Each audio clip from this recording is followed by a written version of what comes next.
Baik, Assalamualaikum warahmatullahi wabarakatuh. Waalaikumsalam warahmatullahi wabarakatuh. Ya, eh, ketemu lagi dengan saya, ya, Mas Gus Harkim selaku Kepala SMA Negeri 1 Banyumas, yang pada kesempatan ini bersama Pustaka Cendekia untuk berdiskusi ataupun berbagi, menyebar inspirasi dan kebaikan buat masyarakat, ya, buat para remaja khususnya generasi muda yang pada kesempatan ini, ya, teman-teman semuanya, para pemirsa, ada tamu kita yang luar biasa, ada Mbak Ega ini. Selamat datang Mbak Ega. Iya, terima kasih Bapak. Ya, selamat datang, selamat bergabung di Pustaka Cendekia. Sehat Mbak Ega? Alhamdulillah sehat Bapak. Alhamdulillah, luar biasa. Hari ini sudah sarapan? Sudah Pak. Sudah, alhamdulillah, ya. Perlu saya sampaikan para pemirsa semuanya, Mbak Ega adalah salah satu pelajar yang berprestasi sejak dulu ketika sekolah di sekolah dasar, SMP, dan juga di SMA Negeri 1 Banyumas. Mbak Ega telah banyak sekali mencapai kejuaraan atau menjadi juara, ya, beberapa kali, dan juara yang terakhir ini yang baru saja diraih adalah sebagai juara 1 genre Kabupaten Banyumas tahun 2025. Betul ya Mbak Ega? Betul Ya, Bapak. alhamdulillah. Rangkaiannya luar biasa banyak, namun akhirnya Mbak Ega mampu untuk menjuarai kegiatan tersebut dan insya Allah akan menjadi wakil kabupaten, ya. Betul. Wakil Kabupaten Banyumas. Kira-kira kapan itu? Untuk ke tingkat provinsi nanti akan dilaksanakan di awal tahun 2026. Awal tahun 2026. Baik, coba agar kita mengenal siapa beliau, ya, Mbak Ika, coba untuk bisa memperkenalkan diri, monggo Mbak Ika. Terima kasih banyak Bapak atas kesempatannya. Izin memperkenalkan diri penonton sekalian. Saya Ega Hasta Dewi yang saat ini merupakan siswi SMA Negeri 1 Banyumas yang saat ini menduduki bangku kelas 11 di SMA Negeri 1 Banyumas. Dan alamat rumah saya ada di Desa Karangrau, Kecamatan Banyumas. Jadi memang saya lahir di Banyumas dan tumbuh serta berkembang di Banyumas. Seperti itu Bapak. Oh ya, Mbak Ega ini kalau tidak salah, ya, penelusuran saya kepada Mbak Ega ini dulu itu sudah sering menjadi juara. Coba sedikit ceritakan kepada para pemirsa, ya, menjadi inspirasi buat para pemirsa. Monggo silakan diceritakan, Mbak. Baik Bapak dan teman-teman semuanya, izin menceritakan ya perjalanan saya yang mungkin berawal dari taman kanak-kanak Bapak. Pada saat saya berusia kurang lebih 5 tahun, memang saya sudah menyukai yang namanya kompetisi, senang berkompetisi istilahnya. Waktu pertama kali saya ikut kompetisi itu ikut lomba mewarnai Pak dulu. Lomba mewarnai. Seperti umumnya anak-anak TK, saya pada waktu itu mengikuti lomba mewarnai. Dan pada saat itu memang saya senang sekali mengeksplorasi diri Bapak. Baik itu menggambar, kemudian bermain masak-masakan, bermain peran, berpetualangan. Ya selayaknya anak kecil pada usianya. Di waktu pertama kali saya mengikuti, memang saya belum pernah mendapatkan yang namanya juara. Pada waktu itu saya kalah dan saya menangis di situ. Namun di sisi saya selalu ada ibu saya yang mengatakan kepada saya bahwasanya di setiap perlombaan poin utamanya bukanlah juara tapi pengalamannya. Dan mulai dari situlah saya terus mengeksplorasi diri, terus menggali potensi yang saya miliki. Hingga ke SD, pertama kali lomba yang saya ikuti adalah lomba pidato bahasa Inggris. Pada saat itu mengikuti ajang Aksioma Bapak. Untuk madrasah ini, Aksioma pidato bahasa Inggris. Kemudian alhamdulillah mendapatkan juara 2 putri di tingkat kecamatan. Setelah itu saya melanjutkan ke kabupaten, meskipun gugur, saya tetap berusaha terus mengikuti perlombaan-perlombaan yang lain meskipun belum mendapatkan juara. Dan berikutnya di saat saya di jenjang SMP, saya kembali mengikuti kompetisi-kompetisi yang ada, dan salah satunya saya bergabung dalam organisasi Palang Merah Remaja di sekolah. Tepatnya di SMP Negeri 1 Banyumas, Bapak. Pada waktu itu kalau tidak salah masih COVID nih, Bapak. Dan pembelajarannya itu masih online. Nah, pada waktu itu ada perlombaan yang namanya Jumbara PMR atau Jumpa Bakti Gembira. Karena situasinya COVID, sehingga Jumbara tersebut dilaksanakan offline, pun dengan seleksinya. Pada waktu itu saya mengikuti lomba pidato kepemimpinan, Pak. Yang secara offline, secara online, online melalui Zoom meeting. Menyampaikan pidatonya dari kontingen saya, kemudian alhamdulillahnya mendapatkan juara 1. Dan sejak saat itulah saya semakin tertarik dengan hal-hal yang kaitannya dengan public speaking dan berhubungan dengan banyak orang ya, Pak, sosial tentunya, dan terus menggali potensi yang saya miliki hingga 3 tahun berturut-turut saya mengikuti ajang Jumpa Bakti Gembira di tingkat PMR Madya. Di tahun pertama tadi saya mendapatkan juara 1 pidato kepemimpinan. Kemudian di tahun berikutnya pada Jumbara ke-28 kalau tidak salah itu tahun 2023 saya mendapatkan juara 1 dongeng Kepalang Merahan. Kemudian di tahun ketiga pada waktu saya kelas 3 SMP di Jumbara ke-28 tahun 2023 itu saya mendapatkan juara 2 lomba cerdas tangkas. Dan di tingkat SMA berikutnya saya melanjutkan ke jenjang SMA di SMA Negeri 1 Banyumas. Alhamdulillah saya sangat senang karena di sini banyak sekali wadah untuk mengembangkan diri, tentunya juga meraih prestasi. Di SMA Negeri 1 Banyumas ini saya diberi banyak sekali kesempatan untuk mengikuti perlombaan-perlombaan, baik itu mendapatkan juara maupun tidak. Dan yang terbaru kemarin alhamdulillah saya mendapatkan juara 1 untuk dongeng Kepalang Merahan PMR Wira dalam ajang lomba RCOC, Pak. Red Cross Online Competition tingkat nasional yang dilaksanakan di Universitas Muhammadiyah Purwokerto. Luar biasa ya. Dan saya juga terus meneruskan tentunya Bapak hingga kemarin alhamdulillah di bulan September, tepatnya di akhir bulan September 2025, saya terpilih sebagai juara 1 putri Duta Genre Kabupaten Banyumas. Luar biasa. Para pemirsa sekalian, memang Mbak Ika itu dari dulu sudah memiliki keinginan ya untuk berlomba ya, berkompetisi ya. Itu kalau dalam istilah sekarang namanya grow mindset ya, atau pola pikir yang selalu bertumbuh ya. Itu dukungan dari siapa saja kira-kira, Mbak? Tentunya yang paling utama adalah dukungan dari orang tua, khususnya ibu saya, utamanya ibu saya yang selalu mendorong motivasi saya, kemudian juga keluarga serta teman-teman di sekitar saya, Bapak. Nah, ini profil Mbak Ika memang luar biasa ya.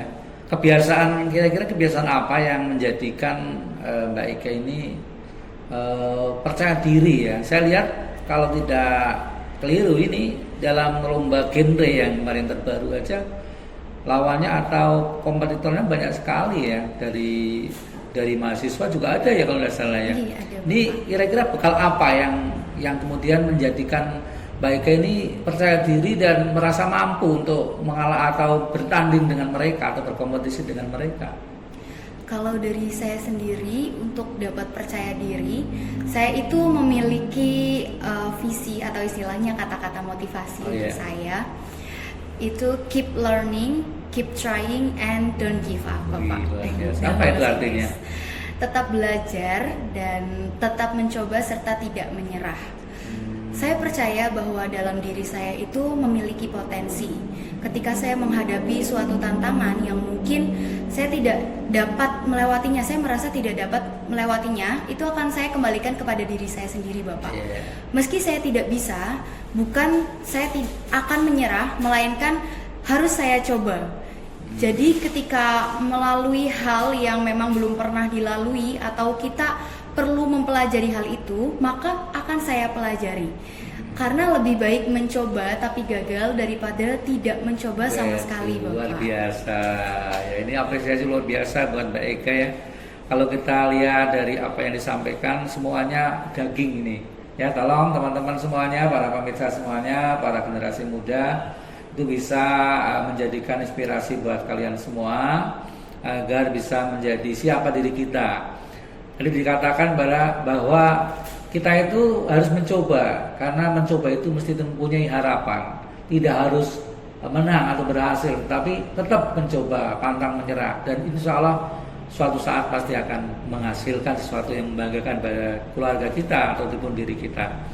Baik Mbak Eka, ini untuk generasi berencana ya Mbak Eka ya. Betul. Ini Bapak. Mengapa kejuaraan kemarin yang Eka ikuti ini kelihatannya kalau kita lihat itu tampak luar biasa ya, karena memang kompetisinya itu di tingkat kabupaten tidak hanya dari SMA ya. Ini kalau menghadapi mahasiswa atau menghadapi teman atau lawan atau kompetitor yang dari mahasiswa, dalam batin Mbak Eka itu seperti apa? Coba. Dalam batin saya tentunya sedikit kagum ya dengan kakak-kakak yang mahasiswa. Justru sangat kagum dengan mereka karena mereka sudah di tingkat yang lebih tinggi. Tapi hal ini tidak membuat hati saya minder, Bapak. Ya. Justru dari rasa kagum itu menjadi motivasi saya. Jadi menjadikan mereka itu sebagai motivasi saya. Mereka mahasiswa, saya siswa. Saya harus buktikan bahwasanya meskipun kita berbeda tingkatan, sudah berbeda tingkatan antara mahasiswa dengan siswa, sebagai siswa SMA saya pun bisa. Ya. Demikian Bapak. Iya. Ketika panjenengan menghadapi juri, kan ada wawancara ya? Iya, ada wawancara. Itu intinya dari wawancara itu sebenarnya apa? Apa menunjukkan bahwa saya ini adalah ini? Apa bagaimana aktivitasnya atau semangatnya yang disampaikan di sana? Pada saat pemilihan di sana kemarin, khususnya di grand final, pertanyaan-pertanyaan dari juri itu sebetulnya adalah menggali seberapa siap sih kita sebagai peserta untuk nantinya mengabdi sebagai duta generasi berencana. Karena kan dalam program generasi berencana ini Bapak, nantinya duta generasi berencana akan membantu menjalankan program-program pemerintah. Nah, kurang lebih pertanyaannya di sana itu terkait dengan seberapa paham dan seberapa siap kami sebagai peserta calon-calon duta genre Banyumas akan mengabdi, hal apa saja yang akan kita bawakan, perubahan apa kiranya yang bisa kita lakukan untuk remaja-remaja di Banyumas. Seperti itu Bapak. Oh iya, luar biasa. Ini saya terus terang agak excited ya, atau sangat-sangat kaget dengan apa yang panjenengan sampaikan tadi, karena baru kelas 11 ini luar biasa public speakingnya, cara berbicara, komunikasi sudah melebihi mahasiswa ini kelihatannya, atau sudah luar biasa lah kalau menurut saya. Itu belajarnya dari mana?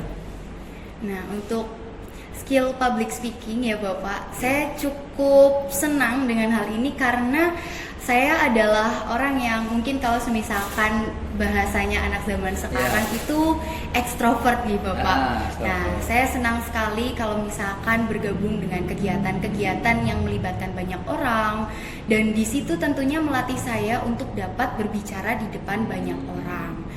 Mungkin tadi sekilas melalui cerita saya dari taman kanak-kanak hingga saat ini saya sekolah menengah atas.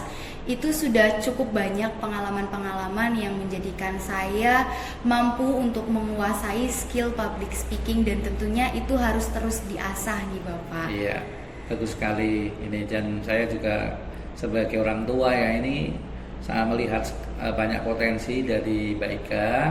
Jadi untuk kedepannya mungkin harapan dari sekolah, mungkin harapan dari orang tua agar ini bisa dibagikan ya, tips dan triknya untuk menjadi seorang sukses. Dan ini masih jauh perjalanan Mbak Eka tentunya. Dan bagaimana harapan Mbak Eka terkait dengan teman-teman khususnya di SMA Negeri 1 Banyumas ini, bagaimana harapannya?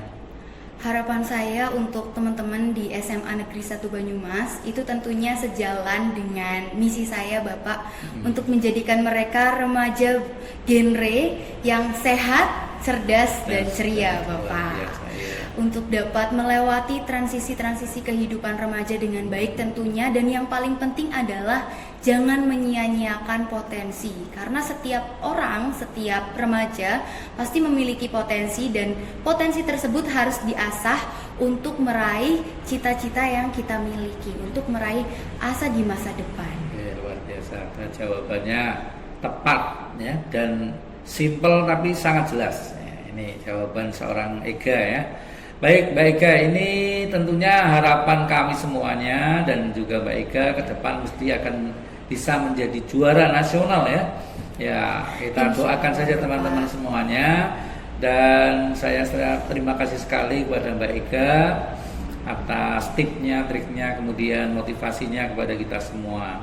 Baik, kemudian untuk Mbak Ega khususnya ini, kira-kira dari sekian banyak potensi, cita-citanya apa sebenarnya?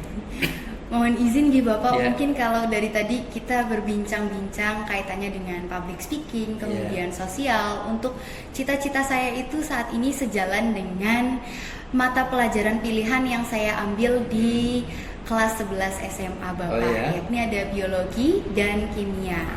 Masih ada kaitannya juga dengan ekstra organisasi yang saya ikuti, yakni Palang Merah Remaja, tentunya menjadi tenaga kesehatan. Oh begitu, luar biasa. Jadi tenaga kesehatan itu kan bisa ada ahli gizi, ada dokter, perawat, kemudian ada juga hal-hal bidang-bidang lain mungkin. Kira-kira yang mendekatinya, kira-kira apa? Namanya cita-cita itu kan harus tinggi langit kan. Kira-kira apa?